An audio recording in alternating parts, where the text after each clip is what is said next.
நண்பர்களுக்கு வணக்கம். என்னுள் நீயடி பகுதி 12. தொடர்ந்து ஆதரவளித்து வரும் அத்தனை நண்பர்களுக்கும் நன்றிகள். கதையை எழுதி வாசிப்பது நான் உங்கள் நிர்மலா சிவகுமார். கதை பிடித்திருந்தால் வீடியோக்கு மறக்காமல் லைக் பண்ணி சப்ஸ்கிரைப் பண்ணி சப்போர்ட் பண்ணுங்கள் ஃப்ரெண்ட்ஸ். தமிழினி இன்னும் மயக்க நிலையிலேயே இருந்தாள். அவள் கண்விழிப்பாளா என்ற பதற்றத்தில் முல்லை கதவின் அருகே அமர்ந்திருந்தாள். மீனாட்சி அம்மா மட்டும் கையில் ஃபோனை பிடித்தபடியே நடந்து கொண்டிருந்தார். இனியன் ஏன் இன்னும் ஃபோனை எடுக்க மாட்டேங்கிறான்? எத்தனை தடவை கால் பண்ணிட்டேன் என்ற பதற்றத்துடன் முணுமுணுத்தார். தமிழினி மருத்துவமனையில் இருக்கிறாள் என்பதை சொல்ல வேண்டும் என்பதற்காக. மீண்டும் மீண்டும் இனியனுக்கும் அரவிந்தனுக்கும் அழைக்க தொடர்ந்து அணுக முடியாத நிலையிலேயே இருந்தது. அப்போது மீனாட்சி அம்மாவின் ஃபோன் ஒலித்தது. திரையில் தெரியாத எண் ஒன்று வந்தது. நடுங்கிய கைகளுடன் அழைப்பை ஏற்றார். ஹலோ என்றார். எதிர்முறையில் கம்பீரமான ஒரு ஆண் குரல் கேட்டது. மேடம், நாங்கள் பெங்களூரிலிருந்து MK ஃபவுண்டேஷனிலிருந்து பேசுகிறோம். இனியன் சார் இன்னும் மீட்டிங்கிற்கு வரவில்லை.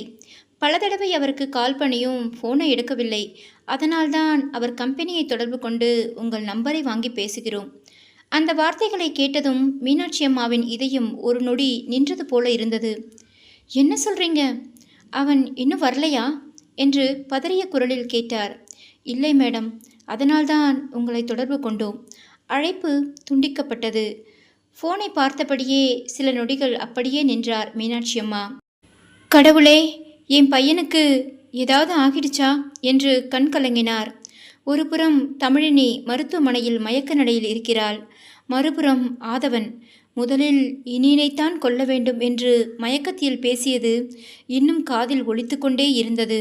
ஐயோ, என் பையனுக்கு எதுவும் ஆகிவிடக்கூடாது என்று கதறியபடியே மீண்டும் இனியனின் எண்ணுக்கு அழைத்தார். ஆனால் அதே பதில். இந்த எண் தற்போது தொடர்பு கொள்ள முடியவில்லை. மீனாட்சி அம்மாவால் அழுகையை அடக்க முடியவில்லை. ராஜனும் அருகில் வந்து, அம்மா பயப்படாதீங்க, அவருக்கு எதுவும் ஆகாது என்று ஆறுதல் கூறினார். ஆனால் ஒரு தாயின் மனம் அதை ஏற்க மறுத்தது. நேரம் நகர்ந்தது. சில மணி நேரங்களுக்கு பிறகு திடீரென்று மீனாட்சி அம்மாவின் ஃபோன் ஒலித்தது. அப்பொழுது திரையில் அரவிந்த் என்ற பெயர் தெரிந்ததும் அவர் அவசரமாக அழைப்பை எடுத்தார். டேய் அரவிந்தா, எங்கடா போனீங்க? ஏன் ஃபோனை எடுக்கல? அம்மா இவ்வளோ பயப்படுறேன்னு உங்களுக்கு தெரியாதா என்று அழுகையோடு பேசினார். மறுமுனையிலிருந்து அரவிந்தன் சில நொடிகள் அமைதியாக இருந்தான். அம்மா, அங்கே எல்லாம் சரியா? MK ஃபவுண்டேஷன்லேருந்து ஃபோன் பண்ணாங்க. இன்னும் மீட்டிங்குக்கு வரலைன்னு சொன்னாங்க. என்ன நடந்துச்சு என்று மீனாட்சி அம்மா கேட்க அரவிந்தனின் கைகள் நடுங்கின. ஒருவேளை அம்மாவுக்கு எல்லாம் தெரிஞ்சிருச்சோ என்று மனதில் நினைத்தான். அவன் அருகில் படுத்திருந்த இனியனை பார்த்தான்.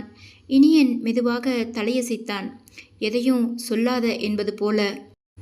ஆனால் அந்த நேரத்தில் மீனாட்சி அம்மாவின் குரல் மீண்டும் கேட்டது. இனியன் எங்கே?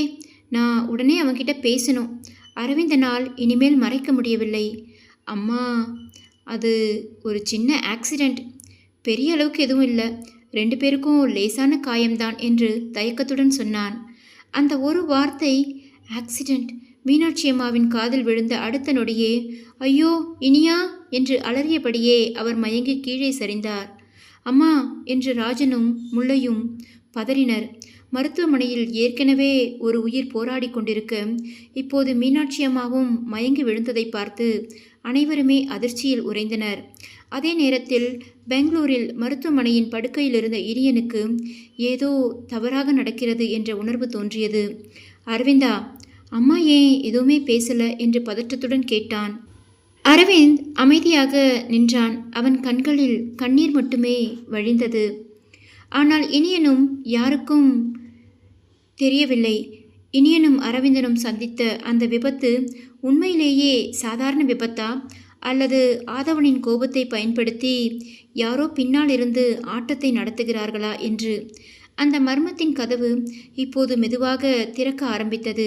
மீனாட்சி அம்மாவை பரிசோதித்துவிட்டு வெளியே வந்த மருத்துவர் ராஜனையும் அவரது மனைவியையும் பார்த்தார். பயப்படுற மாதிரி எதுவும் இல்லை, அதிர்ச்சியான விஷயங்களை கேட்டதால் தான் அவங்க மயக்க நிலைக்கு போயிருக்காங்க.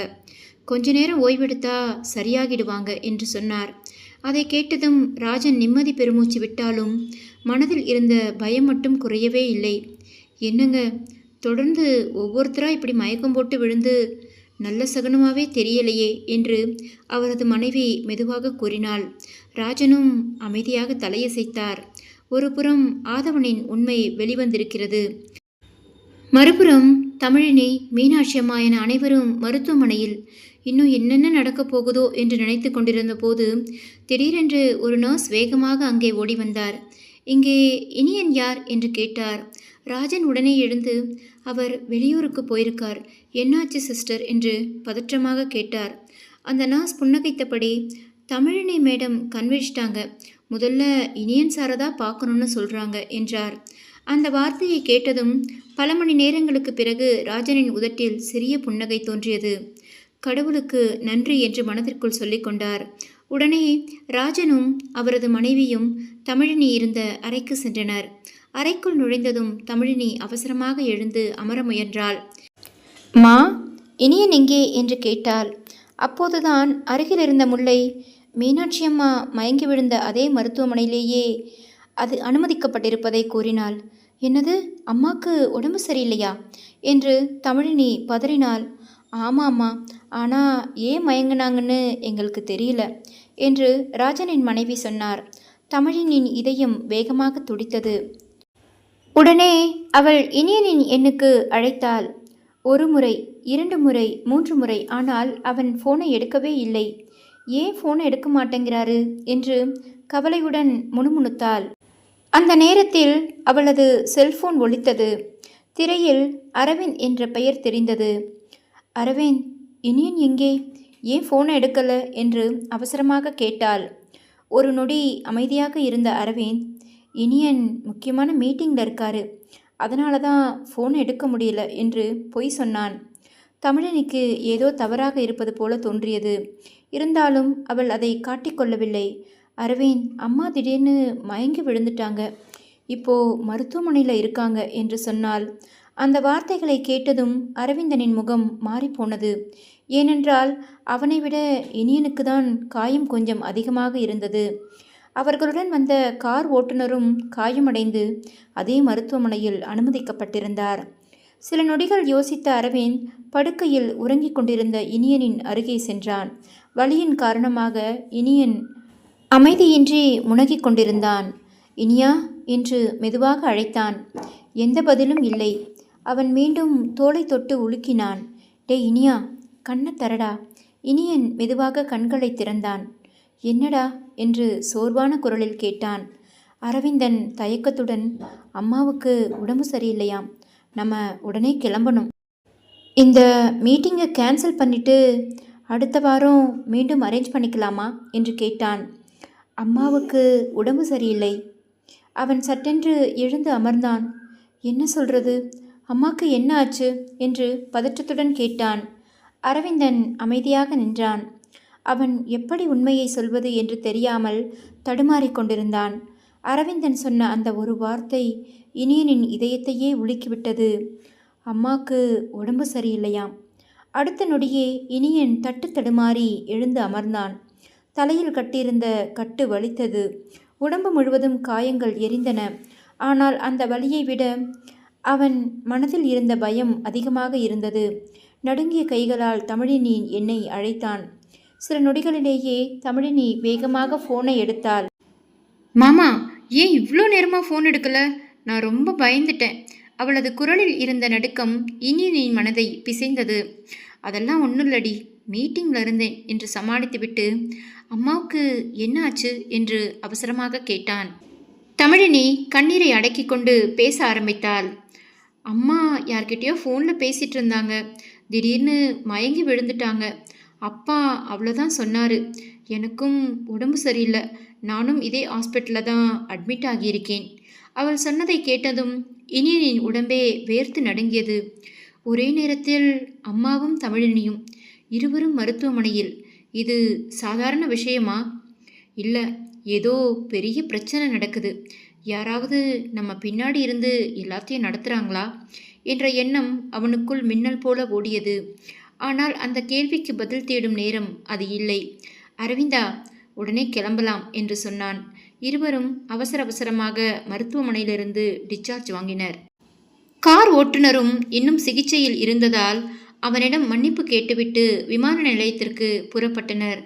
விமானத்தில் முழு நேரமும் இனியன் அமைதியாகவே இருந்தான். அவனது கண்கள் மட்டும் அடிக்கடி போனை பார்த்து கொண்டிருந்தன. அருகில் அமர்ந்திருந்த அரவிந்தன், டேய் கவலைப்படாத, அம்மாக்கு ஒன்றும் இருக்காது என்று சொல்ல இனியன் ஜன்னலுக்கு வெளியே பார்த்தபடி மெதுவாக சிரித்தான். என் அம்மாவுக்கு எதுவும் ஆகக்கூடாது அரவிந்தா என்றான். 2 மணி நேர பயணத்திற்கு பிறகு அவர்கள் மதுரையில் உள்ள அந்த மருத்துவமனையை அடைந்தனர். மருத்துவமனை வாசலுக்குள் நுழைந்தவுடனேயே எதிரில் வந்த முல்லை இனியனை பார்த்தாள். அடுத்த நொடியே அவள் அதிர்ச்சியில் நின்றுவிட்டாள். இனியனின் தலையில் சிறிய கட்டு, கைகளில் சிராய்ப்புகள், சட்டை முழுவதும் காயங்களின் தடயங்கள். ஐயோ மாமா, என்ன ஆச்சு என்று கத்த ஆரம்பித்தாள். ஏன் இத்தனை இடத்துல பேண்டேஜ் போட்டிருக்காங்க என்று பதறியபடியே கேட்டாள். பதில் சொல்லாமல் இனியன் உள்ளே நடந்தான். முல்லை வேகமாக தமிழினியின் அறைக்குள் ஓடினாள். அக்கா, மாமாவுக்கு ஏதோ ஆச்சு என்று கத்தினாள். தமிழினி படுக்கையிலிருந்து எழுந்து அமர்ந்தாள். அடுத்த சில நொடிகளில் இனியன் அறைக்குள் நுழைந்தான். அவனை அந்த நிலையில் பார்த்ததும் தமிழினிக்கு பேச்சே வரவில்லை. அவளது கண்கள் கலங்கின. மாமா என்ற ஒரு வார்த்தை மட்டும் உதட்டில் இருந்து வந்தது. ராஜன் அருகில் வந்து, மாப்ள என்னாச்சு உங்களுக்கு என்று கேட்டார். இனியன் சிரிக்க முயன்றான். அது ஒன்றுல்ல மாமா, ரயில்வே ஸ்டேஷன்லேருந்து டாக்ஸியில் போகும்போது சின்ன ஆக்சிடெண்ட் என்று சாதாரணமாக சொன்னான். ஆனால் ராஜனின் மனம் உடனே ஒரு விஷயத்தை புரிந்து கொண்டது. அப்படின்னா இந்த ஆக்சிடெண்ட் விஷயத்தை கேட்டுதான் அக்கா மயங்கி விழுந்திருக்கணும் என்று நினைத்தார். அந்த நேரத்தில் தமிழினியால் இனிமேல் தன்னை அடக்க முடியவில்லை. அவள் வேகமாக ஓடிச் சென்று இனியனை இறுக கட்டிப்பிடித்தாள். நீங்கள் நல்லா இருக்கீங்களா மாமா? நான் ரொம்ப பயந்துட்டேன் என்று அவன் மார்பில் முகத்தை புதைத்து அழுதாள். இனியன் மெதுவாக அவளது தலையை வருடினான். ஏய், எனக்கு ஒன்றும் இல்லை, இப்போ நீ அழுறத நிறுத்து என்று சொல்ல தமிழினி இன்னும் இறுக்கமாக அவனை அணைத்து கொண்டாள். அந்த நொடியை பார்த்த முல்லை கண்களை துடைத்து கொண்டாள். சிறிது நேரத்திற்கு பிறகு, அம்மா எங்கே இருக்காங்க என்று இனியன் கேட்டான். அனைவரும் அவனை ஐசியு பிரிவிற்கு அழைத்து சென்றனர். கண்ணாடி கதவை மெதுவாக திறந்துவிட்டு இனியன் மட்டும் உள்ளே சென்றான்.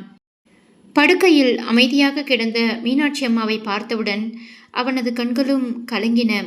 மெதுவாக அருகில் சென்று தன் அம்மாவின் கையை பிடித்தான். அம்மா என்று மெதுவாக அழைத்தான். மகனின் ஸ்பரிசத்தை உணர்ந்த மீனாட்சி அம்மா மெதுவாக கண்களை திறந்தார். எதிரே தலையில் கட்டுடன் காயங்களுடன் நின்றிருந்த மகனை பார்த்ததும் அவரது கண்களில் இருந்து கண்ணீர் வழிந்தது. இனியா என்று நடுங்கும் குரலில் அழைத்தார். இனியன் உடனே சிரித்து காட்டினான். அம்மா, எனக்கு ஒன்றும் இல்லை, சின்ன ஆக்சிடெண்ட், அவ்வளவுதான். ஆனால் மீனாட்சி அம்மா எதுவும் பேசவில்லை. அவர் தன் மகனின் கையை இறுக்கமாக பிடித்து கொண்டார். அந்த பிடியில் ஒரு தாயின் பயமும், ஒரு தாயின் காதலும், ஒரு தாயின் உயிரும் இருந்தது. ஆனால் அந்த அறையில் இருந்த யாருக்கும் தெரியவில்லை. மீனாட்சி அம்மா மறைத்து வைத்திருக்கும் அந்த ஒரு உண்மை இனியனின் வாழ்க்கையையே தலைகீழாக மாற்றப் போகிறது. ஐசியு அறைக்கு வெளியே அனைவரும் அமைதியாக நின்றிருந்தனர். சில நிமிடங்களுக்கு முன்புதான் மீனாட்சி அம்மாவை பார்த்துவிட்டு இனியன் வெளியே வந்திருந்தான். அவன் முகத்தில் இருந்த சிரிப்பு மறைந்து ஏதோ ஒரு குழப்பம் தெரிந்தது. அப்போது தமிழினியை பார்த்தவுடன் அவன் பதற்றமாக, தமிழுக்கு என்ன ஆச்சு மாமா என்று ராஜனிடம் கேட்டான். ராஜனால் உடனே பதில் சொல்ல முடியவில்லை. ஒரு நிமிடம் அமைதியாக நின்றார். ஆனால் இனிமேலும் இந்த உண்மையை மறைப்பது சரியில்லை என்று முடிவு செய்தார். ஆழமாக மூச்சை இழுத்துவிட்டு இனியனின் தோளில் கை வைத்தார். இனியா, நீ ஆதவனை ஹாஸ்பிட்டலில் சேர்த்துட்டு அவசரமாக பெங்களூருக்கு போனதும் இங்கே நடந்த விஷயங்கள் எல்லாம் எங்களுக்கே ரொம்ப பயத்தை கொடுத்துடுச்சு. இனியன் குழப்பத்துடன் அவரை பார்த்தான். ராஜன் மெதுவாக தொடர்ந்தார். ஆதவன் உன்னை கொன்றுட்டு தமிழினியை தனக்கே சொந்தமாக்கிக்கணும்னு நினைக்கிறான். அந்த வார்த்தைகளை கேட்டதும் இனியனின் முகம் சற்று மாறியது. என்ன மாமா சொல்கிறீங்க? மருத்துவர்கள் அவன் மயக்கத்தில் உளறினதெல்லாம் பதிவு பண்ணி எங்களுக்கு கேட்க வச்சாங்க. உன்னை கொல்லணும்னு அவன் திரும்ப திரும்ப சொல்லிகிட்ருக்கான். அந்த விஷயத்தை கேட்ட அதிர்ச்சியில் தான் தமிழினி மயங்கி விழுந்துட்டான். அங்கே நின்றிருந்த முல்லை, ராஜனின் மனைவி, அரவிந்தன் அனைவரும் இனியன் என்ன பதில் சொல்வான் என்று அமைதியாக பார்த்து கொண்டிருந்தனர். ஆனால் இனியன் சிறிது நேரம் எதுவும் பேசாமல் நின்றுவிட்டு, முதல்ல ஆதவன் சரியாகட்டும் மாமா, நான் அவன்கிட்ட பேசுகிறேன் என்று அமைதியாக சொன்னான். அவன் அவ்வளவு சாதாரணமாக சொன்ன அந்த வார்த்தை அங்கிருந்த அனைவருக்குமே இன்னும் பயத்தை கொடுத்தது. இனியா, உனக்கு பயமா இல்லையா என்று அரவிந்தன் மெதுவாக கேட்டான். இனியன் சிரித்தபடியே, கோபத்தில் இருக்கிறவன் என்ன வேணும்னாலும் யோசிப்பான், ஆனால் அவன் ஏன் இப்படி மாறினான்னு தெரிஞ்சுக்காம நம்ம முடிவு பண்ணக்கூடாது என்றான். அதை கேட்ட தமிழினியின் கண்கள் மீண்டும் கலங்கின. அவள் வேகமாக ஓடி வந்து இனியனை மீண்டும் இறுக்கமாக கட்டிக்கொண்டாள். மாமா, எனக்கு ரொம்ப பயமா இருக்கு என்று கூறியதும், ஆதவன் ரொம்ப மோசமானவன், என்னால் தான் உங்களுக்கு இவ்வளோ பிரச்சனை என்று அவள் அழுதபடியே பேசினாள். இனியன் அவளை சில நொடிகள் அமைதியாக பார்த்தான்.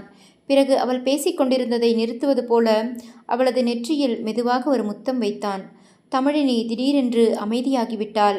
அவளது கண்களை நேராக பார்த்தபடி, எல்லாம் சரியாகிடும், நீ எனக்கு மட்டும்தான் சொந்தம், உன்னை என்னிடமிருந்து ஆதவனால் மட்டும் இல்லை, இந்த ஆண்டவனால் கூட பிரிக்க முடியாது. தமிழினி வெட்கத்துடன் அவன் மார்பில் சாய்ந்தாள்.